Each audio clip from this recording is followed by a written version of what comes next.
Baik, bismillahirrahmanirrahim. Assalamualaikum warahmatullahi wabarakatuh. Apa kabar semuanya? Tentunya saya berharap semuanya dalam keadaan yang baik-baik saja. Kembali lagi di channel Bapak Guru 1988, saluran informasi dan pendidikan bagi kita semua. Oke, rekan-rekan sekalian, di video kali ini saya akan membagikan pengalaman saya pada saat PPG dalam jabatan di Kementerian Agama tahun 2022, di mana saya mencoba untuk memprediksi nih soal UP PPG dalam jabatan tahun 2025.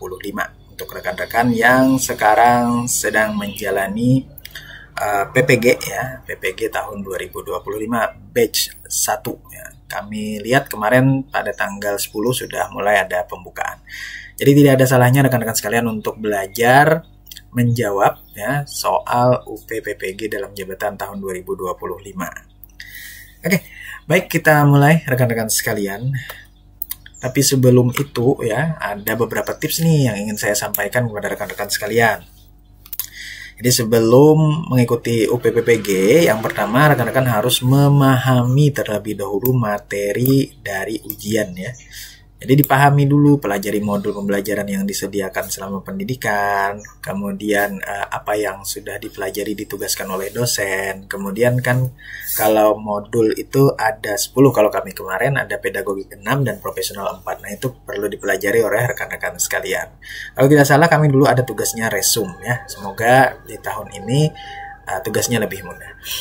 Kemudian yang kedua, latihan soal secara rutin. Latihan bisa melalui kanal YouTube, bisa di channel sini. Nanti saya akan sering upload untuk contoh-contoh soal PPG. Kemudian bisa juga di platform-platform lain ya, rekan-rekan sekalian. Kemudian yang ketiga, nanti pada saat UP, rekan-rekan harus bisa memanajemen waktu yang baik ya. Atur jadwal belajar harian dan pastikan memiliki waktu istirahat yang cukup untuk menjaga konsentrasi. Dan juga pada saat ujian, rekan-rekan juga harus bisa memanage waktu rekan-rekan sekalian. Karena sepengalaman kami kemarin, itu soalnya lumayan banyak dan panjang-panjang ya untuk pedagogik. Kemudian yang keempat, diikuti saja uji coba ujian ya. Sebelum ujian utama, pastikan kita mengikuti ujian yang diselenggarakan untuk membiasakan diri dengan format dan teknis ujian. Biasanya sebelum UP itu ada tryout ya dari lembaga yang biasanya harus kita ikuti. Kemudian yang kelima, kita harus menjaga kesehatan, karena benar sekali rekan-rekan sekalian, pada saat UP kemarin itu under pressure ya, di bawah tekanan, dan juga pada saat itu konsentrasi tingkat tinggi kita harus benar-benar dijaga. Oke, rekan-rekan sekalian, itu saja sih tips-tips sebelum rekan-rekan masuk ke UP PPG. Tapi kalau tidak salah kabarnya untuk PPG tahun 2025 ini lumayan mudah ya daripada PPG-PPG sebelumnya. Oke, langsung saja kita bahas soal yang pertama. Ini bentuknya pedagogik ya. Kita baca dulu. Guru mengadakan evaluasi pembelajaran dengan menggunakan tes tertulis yang berisi soal pilihan ganda.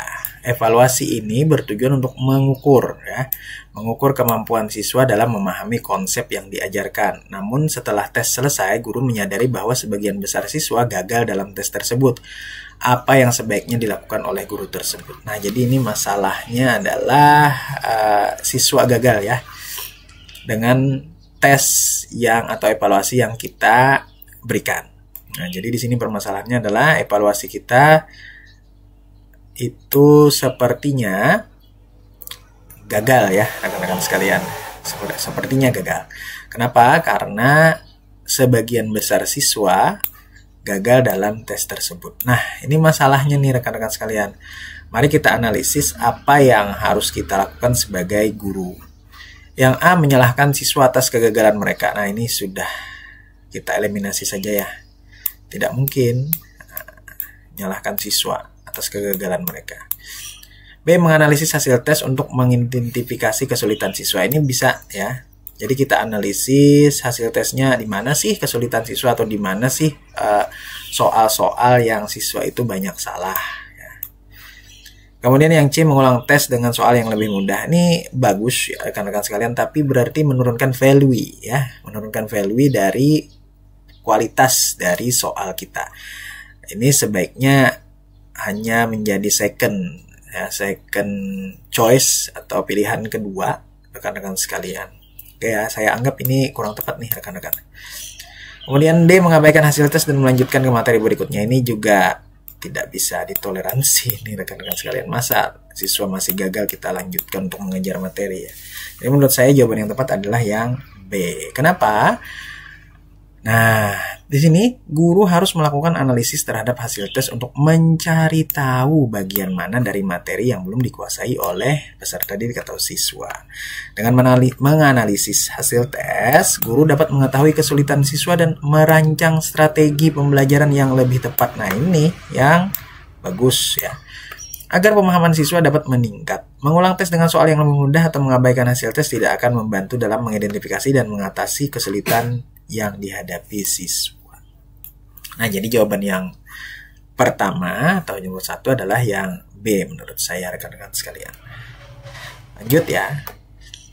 Soal nomor 2. Seorang guru menemukan bahwa ada perbedaan hasil belajar antara siswa yang aktif dalam diskusi kelas dan siswa yang pasif. Nah, apa tindakan yang harus dilakukan oleh guru untuk mengatasi perbedaan tersebut? Berarti di sini permasalahannya dalam satu kelas ini sering sekali kita temukan Bapak Ibu sekalian, ada siswa yang aktif dan ada siswa yang pasif. Nah, strategi apa yang harus kita lakukan agar kita bisa mengatasi permasalahan perbedaan tersebut? A, memberikan tugas lebih banyak kepada siswa pasif. Ini saya rasa kurang tepat ya rekan-rekan sekalian. Karena dia pasif, masa kita berikan tugas yang lebih banyak. B, mengabaikan perbedaan tersebut karena setiap siswa memiliki kemampuan yang berbeda. Mengabaikan, ini sudah bukan cara mengatasi ya rekan-rekan. C, menggunakan berbagai metode pembelajaran untuk melibatkan siswa pasif secara aktif. Nah, ini bagus nih. Jadi kita harus merancang metode pembelajaran yang mana metode pembelajaran itu bisa ya merangsang siswa pasif tadi untuk terlibat secara aktif. D, menurunkan tingkat kesulitan materi agar semua siswa dapat mengikuti pembelajaran dengan mudah. Bagus juga, tapi ini sama seperti soal nomor 1 tadi, menurunkan value ya, menurunkan kualitas dari materi yang kita sampaikan. Jadi materi itu kita usahakan untuk mempertahankan kualitasnya dengan cara kita mengatur strategi pembelajaran agar bisa tersampaikan dengan baik kepada siswa. Jadi saya rasa ini kurang tepat. Jadi menurut saya jawabannya adalah C. Mari kita lihat rekan-rekan sekalian. Nah, benar ya. Ya, pembahasannya seperti ini rekan-rekan. Guru perlu menggunakan berbagai metode pembelajaran yang dapat melibatkan seluruh siswa. Nah, seperti yang sudah saya katakan tadi. Termasuk yang pasif, hal ini bisa dilakukan dengan cara memberikan kesempatan kepada siswa pasif untuk bertanya, berdiskusi dalam kelompok kecil. Atau menggunakan metode lain yang mendorong keterlibatan mereka, memberikan keterlibatan mereka. Apabila kita memberikan tugas lebih banyak atau menurunkan tingkat kesulitan materi tidak selalu menjadi solusi yang efektif karena tujuan pembelajaran adalah meningkatkan keterlibatan dan pemahaman siswa secara menyeluruh. Jadi jawaban yang tepat adalah yang C, rekan-rekan sekalian. Lanjut ya. Soal nomor 3, bagaimana seorang guru dapat menilai keberhasilan pembelajaran yang dilakukan di kelas? Nah, ini profesionalitas nih ya, rekan-rekan sekalian. A, berdasarkan nilai ujian akhir semester saja. B, melalui umpan balik dari siswa, observasi selama proses pembelajaran, dan penilaian formatif lainnya. C, berdasarkan seberapa cepat siswa menyelesaikan tugas. Dan D, dengan mengandalkan tes tertulis yang diberikan di akhir pelajaran. Nah, kira-kira nih rekan-rekan, apa yang bisa kita lakukan untuk menilai keberhasilan pembelajaran yang kita lakukan di kelas? Boleh di pause dulu, nanti dijawab ya. Kalau sudah diterka-terka, mari kita lihat jawabannya. Jawaban yang tepat adalah yang B, rekan-rekan sekalian. Kenapa? Sabar dulu ya. Kenapa? Ada pembahasannya nih. Penilaian yang komprehensif mencakup berbagai aspek. Tidak hanya berdasarkan nilai ujian akhir atau tes tertulis, umpan balik dari siswa, observasi selama pembelajaran, serta penilaian formatif yang dilakukan secara terus-menerus dapat memberikan gambaran yang lebih akurat mengenai keberhasilan pembelajaran. Ini tentunya membantu kita untuk mengevaluasi tidak hanya hasil belajar siswa, tapi juga proses pembelajaran yang terjadi di kelas. Jadi tugas kita itu tidak hanya menyampaikan materi rekan-rekan sekalian, tapi juga bagaimana membuat kelas kita itu menjadi kelas yang progresif pembelajarannya meningkat, bahkan progresif pembelajarannya itu bagus ya rekan-rekan sekalian. Jadi kalau kita hanya melihat dari hasil tes atau hasil ujian, itu tidak menjamin keberhasilan dari pembelajaran yang kita lakukan.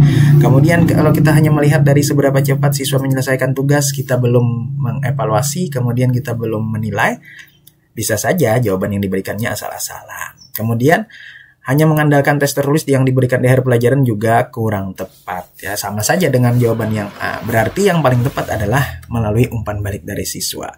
Umpan balik dari siswa itu kita bertanya atau memberikan angket ya. Bagaimana sih proses pembelajaran yang kita lakukan di kelas ini? Apakah sudah sesuai ataukah mereka sudah memahami lebih baik daripada sebelumnya? Kemudian kita juga bekerja untuk mengobservasi selama proses pembelajaran. Kemudian penilaian formatif lainnya bisa berupa wawancara, kemudian praktik, dan lain sebagainya. Jadi menurut saya yang paling tepat adalah yang B. Tapi kalau rekan-rekan punya jawaban yang berbeda silahkan ditulis di kolom komentar. Lanjut ya. Oke, soal nomor 4. Salah satu prinsip dalam pembelajaran berbasis masalah atau problem based learning atau yang kita kenal dengan PBL adalah, nah ini kita lihat sudah berbasis masalah ini, saya yakin rekan-rekan yang punya pengalaman lebih tinggi dari saya sudah pasti tahu nih jawabannya ini. A. Siswa diberikan soal yang harus mereka pecahkan dengan cara individu. B. Pembelajaran berfokus pada teori dan konsep dasar sebelum diterapkan dalam masalah nyata. C. Pembelajaran dimulai dengan pemberian masalah yang relevan dan siswa bekerja dalam kelompok untuk memecahkannya. D. Guru memberikan penjelasan lengkap terlebih dahulu sebelum siswa mengerjakan soal.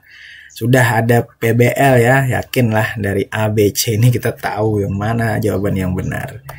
Yang C tentunya. Di sini sudah kita tahu pemberian masalah. Nah, biasanya kan dia berdasarkan masalah ya, kalaunya PBL. Ya, jadi pembahasannya ya PBL adalah pendekatan pembelajaran yang dimulai dengan memberikan masalah yang relevan bagi siswa.